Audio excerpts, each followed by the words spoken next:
asociado a todos los estímulos que vamos a tener, ya sea por el agente causal que sea. Entonces, ¿qué es lo que ocurre con los linfocitos T citotóxicos?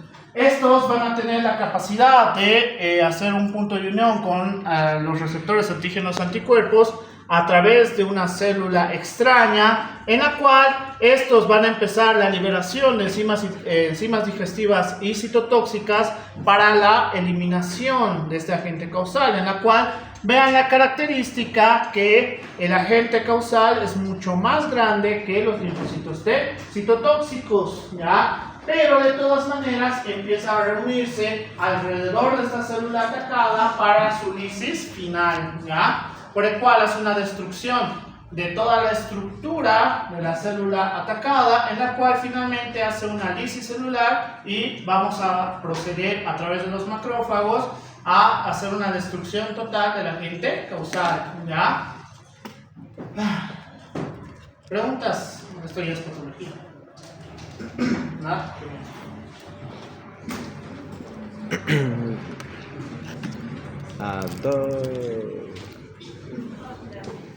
No. Doctor, una pregunta. En caso del interferón gamma y el interferón alfa, ¿cuál es la diferencia? Porque cada vez que hay libros donde dicen que el interferón, por ejemplo, que ¿cómo se dice esto? Que dentro de lo que es la inmunología, no sería inmunología, sino las defensas del cuerpo, los que más actúan serían el interferón gamma, pero otros libros dicen que actúa el interferón alfa.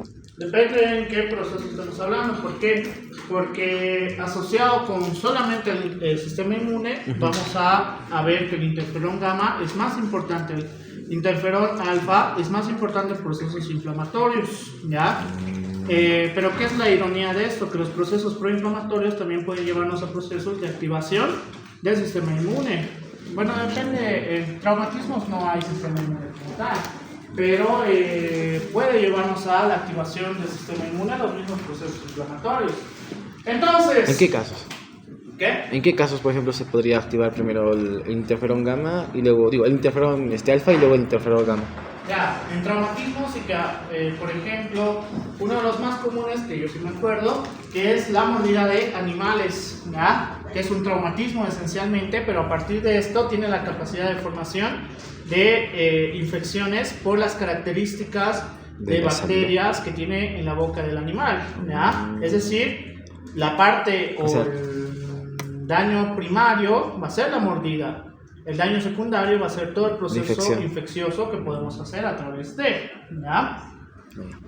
¿Por qué? Porque aunque bueno, lo último que yo he leído sobre esto, si una persona los muerde puede ser igual de severo que un perro les muerda. ¿Por qué? Porque hay personas que sabrán que jungla tendrán en su boca, por si acaso. Entonces, es súper peligroso que una persona igual los muerda, por si acaso, hasta causar una lesión de la piel. ¿Algo más? No, doctor, eso no. Entonces, habíamos visto cómo actuaba la rinitis alérgica y ahora vamos a ver cómo actúan las alergias como tal, ¿ya? En la cual, muy similar a lo que habíamos podido comprobar, vamos a tener tres fases, que va a ser la fase de sensibilización, la de reacción inmediata y la de reacción tardía. Dentro de la fase de sensibilización, el primer contacto que tengamos con el alergeno solo va a ser la reacción antígeno-anticuerpo, para que a través de la reacción antígeno-anticuerpo con el linfocito T tengamos la capacidad de, a través de la interleucina 4, estimular los linfocitos B para la formación y síntesis de inmunoglobulina E. Entonces, eso significa que en un primer contacto no ocurre absolutamente nada. ¿Ya?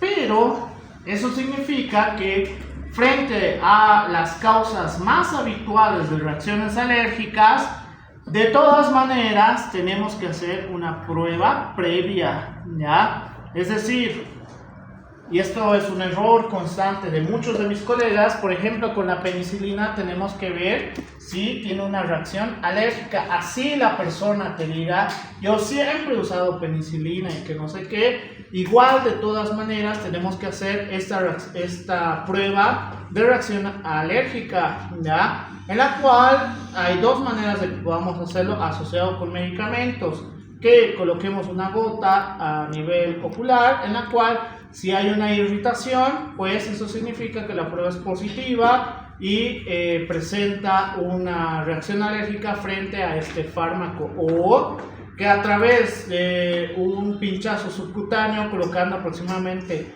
0.1 ml del medicamento, pues ver si se irrita en la zona en específico, ¿ya? En la cual, según he podido leer, esto también es peligroso porque en teoría la reacción alérgica nos podría llevar a un proceso de necrosis, pero obviamente si te pasas la mano, qué sé yo, le colocas un ml completo, ahí sí, en la zona subcutánea pues es mucho más difícil que pueda hacer una reabsorción adecuada del medicamento, y peor hablando de la penicilina, ¿ya? Por el cual esto sí nos puede llevar a un proceso de necrosis. Entonces, dicho esto, por el cual tenemos la fase de sensibilización y vamos a tener la fase de reacción inmediata a través de la formación de los anticuerpos de inmunoglobulina E, en la cual estos van a tener la capacidad, una vez unidos al alergeno, de estimular a través de los mastocitos, en la cual vamos a tener mastocitos liberados que van a empezar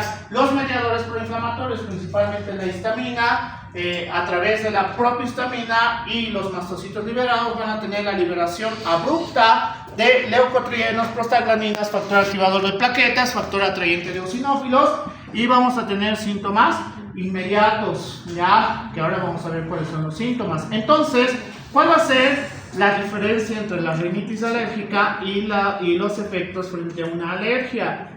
La alergia, hay un estímulo desmedido de liberación de inmunoglobulina E. Un estímulo desmedido. En cambio, en la rinitis alérgica, mientras tengas el estímulo, hay la liberación de la inmunoglobulina E, pero en niveles no tan severos, ¿ya? En cambio, en estos procesos alérgicos, la liberación de inmunoglobulina E es demasiada cantidad, por el cual en el proceso proinflamatorio hace que la signosintomatología sea mucho más agresiva como tal. A partir de la reacción tardía, vamos a hacer un estímulo a nivel de los eosinófilos, en la cual los mismos eosinófilos van a tener la característica de tener un factor activador de plaquetas y un estímulo hacia los leucotrienos nuevamente, y vamos a tener síntomas tardíos. ¿Pero qué síntomas? La histamina, lo que les decía hace un momento, la histamina es el pilar de todo esto, en la cual dentro de los síntomas, siempre me olvido, los síntomas inmediatos van a estar la rinitis alérgica, la constricción de las vías respiratorias, dolor abdominal, conjuntivitis alérgica, sarpullidos y ronchas, ¿ya? ¿Cuál es el problema con los síntomas tardíos? La parte dérmica es muy similar a lo que ocurre en estos pacientes, ya dependiendo de qué tan fuerte es el alergeno. Entonces, cuando tenemos las características dermatológicas de este paciente más varios de esta sintomatología, ¿qué tenemos que hacer? ¿Qué tenemos que hacer? No, se puede revertir por si acaso, hacerlo con procesos antiinflamatorios e inclusive en algunos casos para reducir la constricción de las vías respiratorias. Vamos a utilizar adrenalina o noradrenalina, ¿ya? Por el cual estos pacientes sí pueden ser tratados siempre y cuando el personal de salud se dé cuenta, ¿ya? ¿Cuáles van a ser las sintomatologías tardías? Asociado con la parte dermatológica, probablemente estas lesiones no se van a perder, o bueno, van a ir reduciéndose en aproximadamente 3 días. Ya aquellas personas que tengan alergia, supongo que es algo que les debe ocurrir medio frecuentemente. Les da la alergia y después de 3 días recién su piel vuelve a estar a niveles normales. ¿Por qué? Porque este factor de estímulo a los leucotrienos hace que también estimulemos nuevamente a parte de los mastocitos para la liberación de histamina, ¿ya? Entonces, algo que igual les va a dar es tos crónica. ¿Y por qué se da la tos crónica? Porque muy similar a lo que ocurre en el asma, hay una reducción del lumen en la vía respiratoria y además un aumento de la secreción de moco, ¿ya? Por el cual esta sintomatología crónica pues va a ser mucho más severo entre más y más y más estímulos a los alergenos tenga este paciente, ¿ya? ¿Cuál es el problema que podemos tener frente a las reacciones alérgicas? En la cual lo podemos dividir, y esto es con el Olivares, creo que es esta imagen, lo podemos dividir en sistemas. En el sistema nervioso central, el problema de esta vasoconstricción, que también nos puede llevar a un proceso de vasoconstricción al inicio, aturdimiento, pérdida de la conciencia, confusión, dolor de cabeza y ansiedad por la disminución de la oxigenación, ¿ya? Mientras que a nivel de la cara, hinchazón de las conjuntivas, rinorrea, hinchazón de los labios, lengua y o garganta. En el sistema respiratorio, disnea, sibilancias, estridores. Por las características similares al asma que vamos a tener, ronquera, dolor al tragar, tos crónica en el sistema circulatorio, aumento de la frecuencia cardíaca o cuando estamos en una fase crónica puede haber un aumento de la frecuencia, una disminución de la frecuencia cardíaca, una disminución de la presión arterial. En el sistema digestivo, dolor abdominal, tipo cólico, diarrea, vómitos y dolor pélvico en esta zona y asociado con la piel, artralgias, picor y enrojecimiento, ¿ya? Y urticaria. Entonces, eso significa que tenemos que tener mucho cuidado con los alergenos. ¿Cuál va a ser la característica de los alergenos?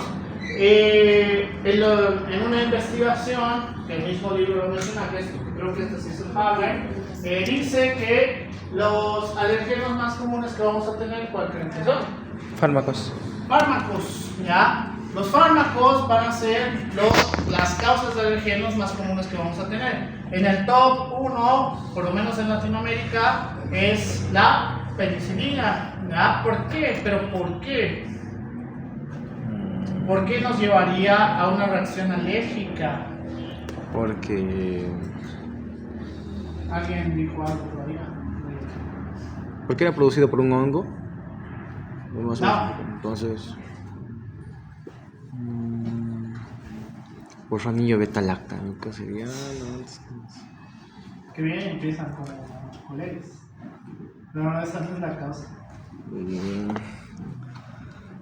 A ver. ¿Cuántos de ustedes les han colocado penicilina? Cualquiera de las penicilinas. Levante la mano.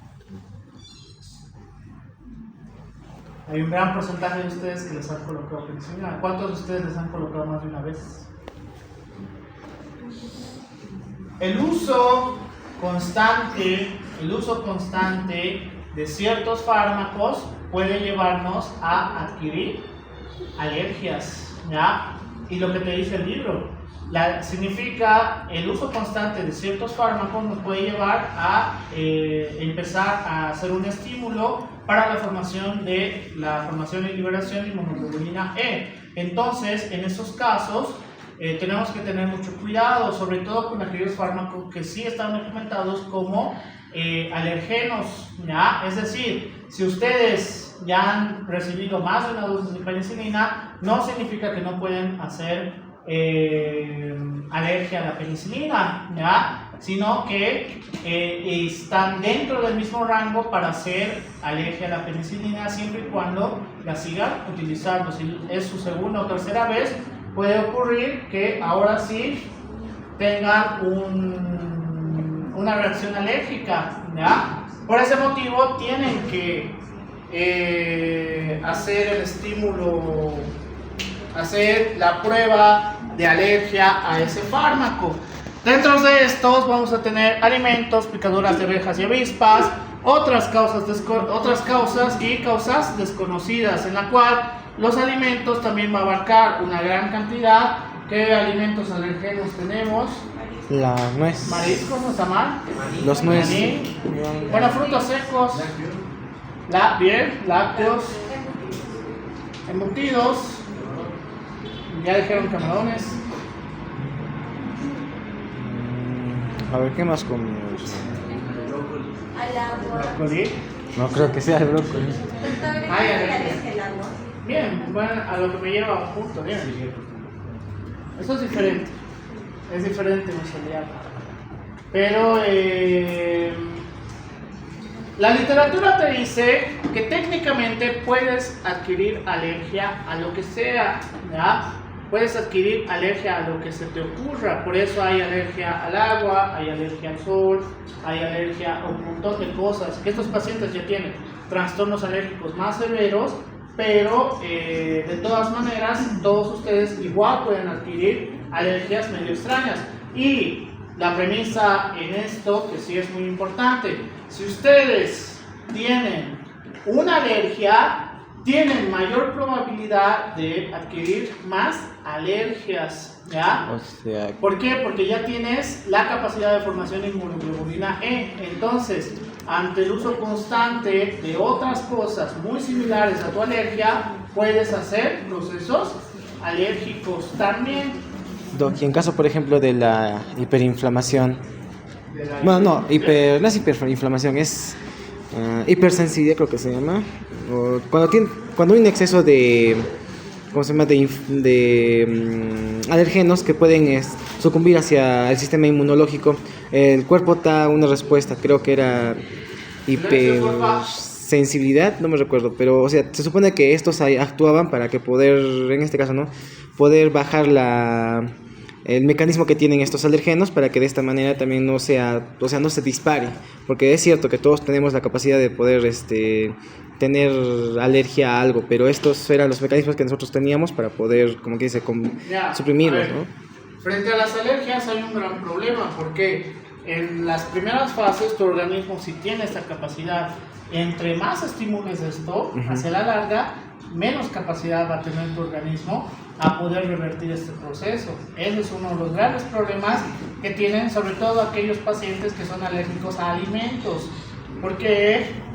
Porque dicen Se les está que estimulando. es que me estoy antojando, no sé, soy alérgico al queso, me estoy antojando queso, que es que como un poquito, entonces lleva a que el estímulo proinflamatorio pues sobrepase en algún momento su capacidad de poder tolerarlo, ¿ya? Y por favor, y esto ya es una anécdota, no me acuerdo si se acaba aquí, creo que no. A ver. Antígenos alimentarios. A ver, ahorita lo voy a dejar. Como anécdota, ¿ya? Y por eso dentro del rubro de medicina no tengo nada en contra de ningún colega, por si acaso. Es un chiste